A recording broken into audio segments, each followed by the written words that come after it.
Remember the news footage of Saddam Hussein's statues being torn down in Baghdad or Lenin's being torn down in Moscow?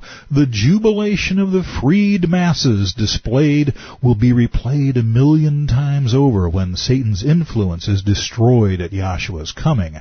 And the celebration will continue far longer because, unlike Iraq or Russia, folks in the millennium aren't merely exchanging one form of tyranny for another.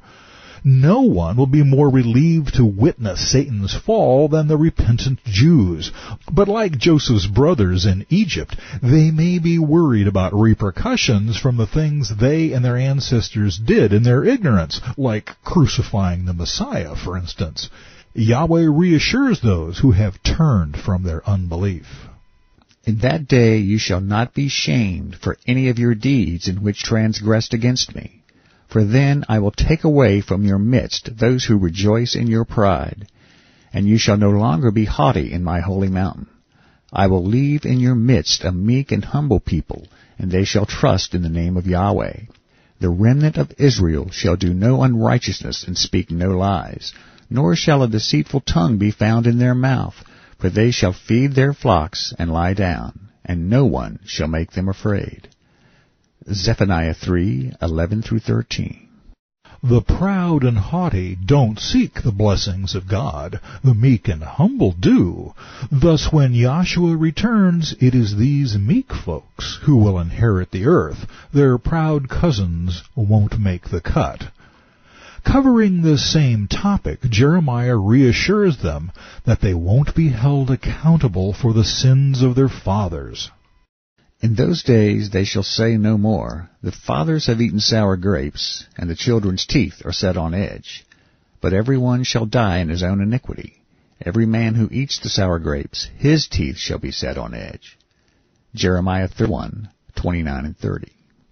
The American sense of fair play tends to balk at anything that suggests punishment of one person for the sins of another. But if we were honest with ourselves and willing to look at the big picture, we would realize that it happens all the time. For the Jews, it was spelled out in the law. I, Yahweh your God, am a jealous God, visiting the iniquity of the fathers upon the children to the third and fourth generations of those who hate me. Deuteronomy 5:9. A comparison of these two seemingly contradictory passages reveals something startling and wonderful about life in the millennium. Whereas in this present world, those who hate Yahweh are allowed to live out their lives, passing their poisonous animosity on to the succeeding generations, under Christ's reign, rebellion against God will be dealt with as soon as it surfaces. It won't be allowed to fester and grow like a cancer until it threatens to kill the body, the human race in this case. Our attitudes and prejudices aren't hereditary, but we do tend to pass them on to our children. If we hate God, that same hate is likely to show up in our children and grandchildren. But this will no longer be the case during the millennium. That's not to say that no one will rebel against Yahshua in these years, just that no one will get away with it. The result? Perfect peace. Thus says Yahweh of hosts, old men and old women shall again sit in the streets of Jerusalem, each one with his staff in his hand, because of great age. The streets of the city shall be full of boys and girls playing in the streets. Zechariah 8:4-5. I foresee a population boom, both because children will be seen as a blessing and not a burden in this world, and because no one will die before their time. Note, however, that their mortal bodies will still show the signs of age, albeit not as quickly as they do today. Old folks will still need their walking canes, but 70 won't be considered old anymore. Isaiah elaborates. I will rejoice in Jerusalem, and joy in my people. The voice of weeping shall no longer be heard in her, nor the voice of crying. And why is that? No more shall an infant from there live but a few days, nor an old man who has not fulfilled his days. For the child shall die 100 years old, but the sinner being 100 years old shall be accursed.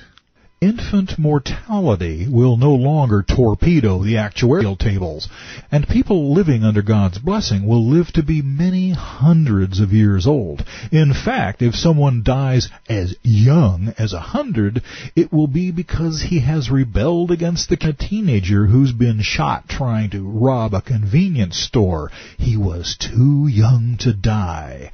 Notice that some of these millennial prophecies speak specifically of Jerusalem or Israel, and others are more general in geographical scope. The all too common frustration of seeing our labors come to nothing will be a thing of the past. They shall build houses and inhabit them. They shall plant vineyards and eat their fruit. They shall not build and another inhabit. They shall not plant and another eat. For as the days of a tree, so shall be the days of my people, and my elect shall long enjoy the work of their hands. They shall not labor in vain, nor bring forth children for trouble. For they shall be the descendants of the blessed of Yahweh, and their offspring with them.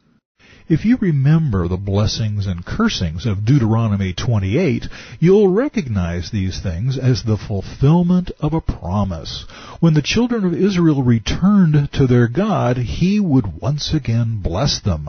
Beyond repentant Israel, the children of the first-generation Gentile sheep who will enter the millennium will reap the benefits of living in Yahshua's perfect society, and they will respond in love to their Messiah. And because fellowship with Yahshua is the norm rather than the exception, even prayer will be expedited. It shall come to pass that before they call, I will answer, and while they are still speaking, I will hear. In short, this is nothing like the world we're used to. It is, I imagine, more like the Garden of Eden, only without the sneaky serpent or the temptation tree. But is the world safe and secure only because Yahshua is ruling with a rod of iron? Are people behaving themselves merely because His government is repressive and restrictive? No.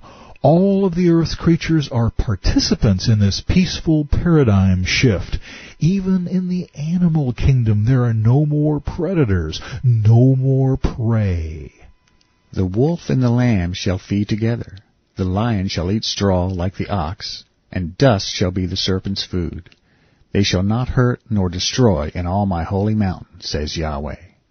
Isaiah 65:19-25. Now that's what I call evolution.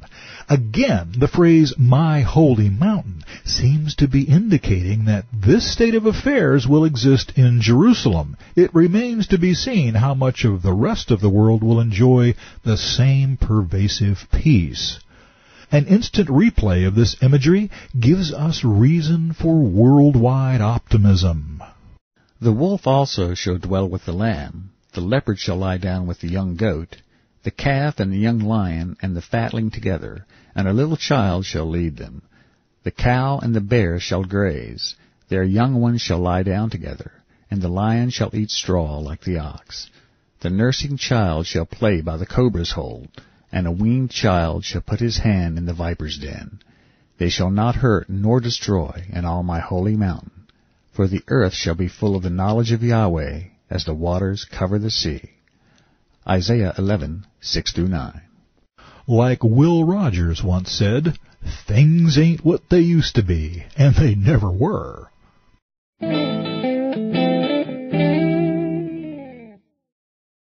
Another myth the utopian dreamers have always preached is that if we can just eliminate poverty, peace will naturally follow. Actually, they've got it backwards. Prosperity is the natural result of peace, not the other way around. That's why Yahshua is called the Prince of Peace, not the Prince of Prosperity. The psalmist puts this in perspective. I will hear what Yahweh will speak, for He will speak peace to His people and to His saints. But let them not turn back to folly. Peace and folly are incompatible. Surely His salvation is near to those who fear Him, that glory may dwell in our land. Mercy and truth have met together. Righteousness and peace have kissed. Truth shall spring out of the earth, and righteousness shall look down from heaven. Yes, Yahweh will give what is good, and our land will yield its increase. Righteousness will go before him, and shall make his footsteps our pathway. Psalm 85, 8-13. This all seems pretty obvious until you consider the converse. What is mercy without truth? If we condone sin, we create the impression that justice doesn't matter. But Yahweh is a just God who requires holiness, and like I said, his patience won't last forever. Mercy without truth is therefore a bomb with a delayed fuse. Tolerance of false teaching is a knife in the back. And what about peace without righteousness? That is the unstated goal of every totalitarian regime. They don't care if you're good as long as you're obedient. Neither of these errors is descriptive of the reign of Yahshua. Mercy and truth have met together. Righteousness and peace have kissed. And the result is prosperity. Our land will yield its increase. Another psalm continues the thought. God be merciful to us and bless us, and cause his face to shine upon us. Selah. That your way may be known on earth, your salvation among all nations. Let the peoples praise you, O God. Let all the peoples praise you. O let the nations be glad and sing for joy. For you shall judge the people righteously, and govern the nations on earth. Selah. Tempering the emphasis of some passages, it's clear here that the millennial blessings won't be confined to Israel, but will be spread throughout the whole earth. Let the peoples praise you, O God, let all the peoples praise you. Then the earth shall yield her increase. God, our own God, shall bless us. God shall bless us, and all the ends of the earth shall fear him. Psalm 67. The prosperity the nations enjoy is directly tied to their praise of Yahweh, the grateful acknowledgement that he is the rightful king. What does this prosperity look like? Behold, the days are coming, says Yahweh, when the plowman shall overtake the reaper, and the treader of grapes him who sows seed. The mountains shall drip with sweet wine, and all the hills shall flow with it.